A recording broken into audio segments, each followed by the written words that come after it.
नमस्कार दोस्तों। एयरपोर्ट की भीड़ भाड़ में जहां चारों तरफ लोग भाग दौड़ कर रहे थे, किसी के हाथ में बोर्डिंग पास था, किसी के कंधे पर भारी सूटकेस और कहीं स्पीकर पर लगातार घोषित होती आवाजें, अटेंशन प्लीज, फ्लाइट नंबर 212 उड़ान भरने के लिए तैयार है। उसी भीड़ के बीच में कनिका कथुरिया अपनी कार में बैठी घबरा कर घड़ी देख रही थी। मेरी फ्लाइट का समय करीब आ रहा था और मेरा दिल तेज धड़क रहा था। सब कुछ ठीक था, सब कुछ प्लान के हिसाब से था, लेकिन तभी मेरी नजर अचानक अपने हैंड बैग पर पड़ी। मैंने बैग खोला, टिकट था, फोन था, पर्स था, सारे कागजात थे, लेकिन सबसे जरूरी चीज मेरा पासपोर्ट वो नहीं था। एक झटका सा लगा, चेहरे पर पसीना आ गया। हे भगवान, पासपोर्ट तो घर पर ही रह गया। अब क्या करूं? फ्लाइट शायद मिस हो जाती, लेकिन मेरे पास कोई और रास्ता नहीं था।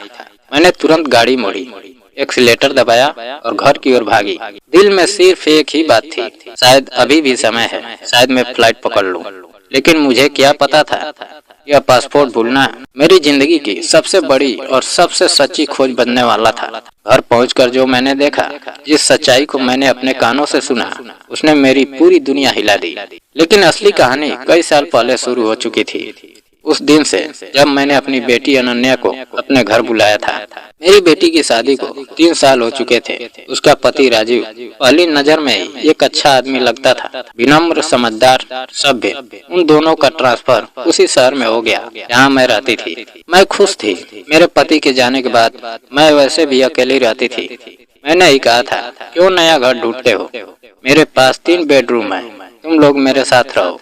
और वे दोनों मान भी गए। शुरू में सब कुछ बहुत अच्छा था, सुबह साथ नाश्ता, शाम को बातें, हंसी मजाक। मुझे लगा मेरी जिंदगी फिर से रंगीन हो गई है। लेकिन धीरे धीरे बदलाव आने लगे, बहुत सूक्ष्म, जो मैंने पहले अनदेखा कर दिया। राजू घर आता और सीधे कमरे में चला जाता।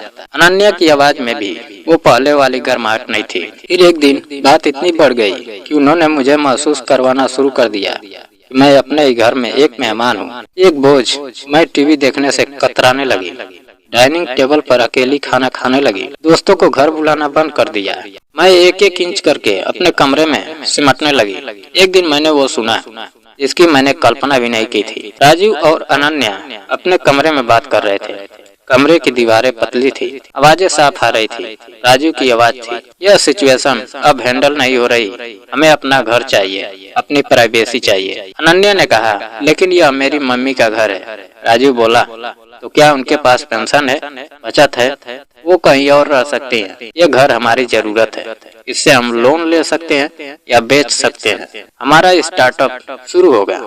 मेरी पूरी दुनिया उस पल थम गई। जिस बेटी के लिए मैंने सब किया, जिस दामाद को बेटे जैसा माना, वे दोनों मेरे अपने घर का प्लान बना रहे थे, मुझे कहीं और भेज देने के लिए। मेरी सहेली रीता ने फोन किया, चलो हिल स्टेशन चलते हैं। मैंने सोचा शायद कुछ दिन घर से बाहर रहने से सब ठीक हो जाए। उन्होंने राहत की सांस ली।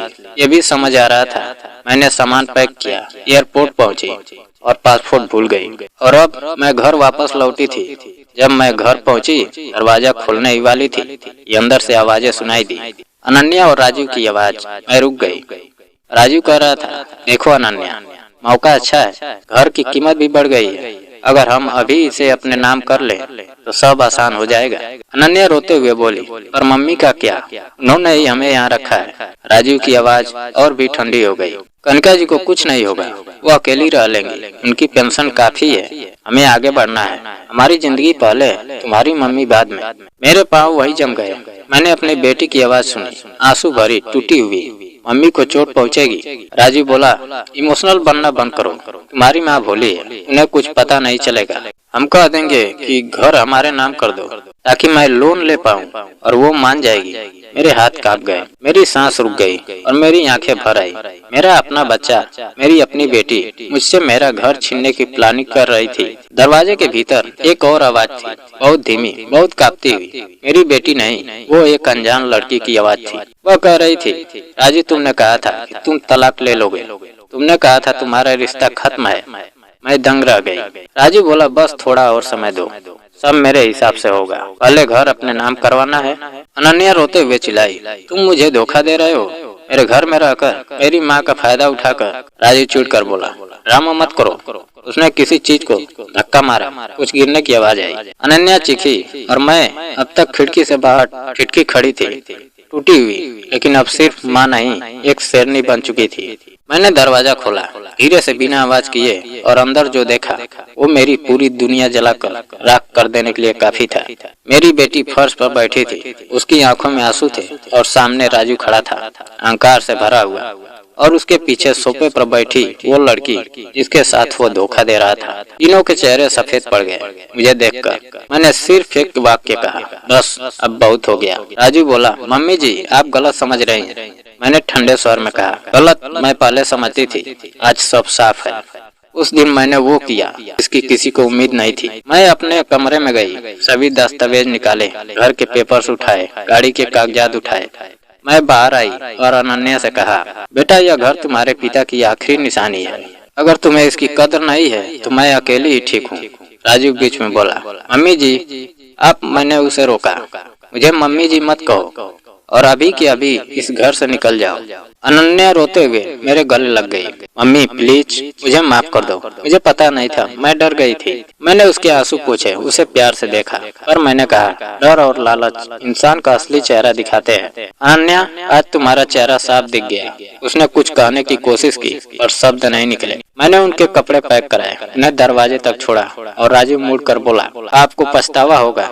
मैं मुस्कुराई, नहीं राजीव, पछतावा तो तुम्हें होगा, क्योंकि जिस दिन इंसान अपने स्वार्थ में डूबता है उसका सब कुछ डूब जाता है। आज महीनों बाद मैं अकेली हूँ, लेकिन खुश हूँ, सुकून से हूँ, अपने घर में, अपने आसमान के नीचे। और मैंने एक चीज सीखी है, कभी कभी किस्मत आपको गलत रास्ते पर इसलिए ले जाती है ताकि आप सही सच्चाई तक पहुंच सके। अगर मैं पासपोर्ट भूलकर वापस न आती तो शायद मैं जिंदगी भर धोखे में जीती रहती। आज मैं अपने घर में अकेली हूँ, और आज पहली बार मुझे मेरा घर वापस मिला है। दोस्तों अगर कहानी पसंद आई हो तो वीडियो को लाइक और चैनल को सब्सक्राइब करना ना भूलें। जय हिंद।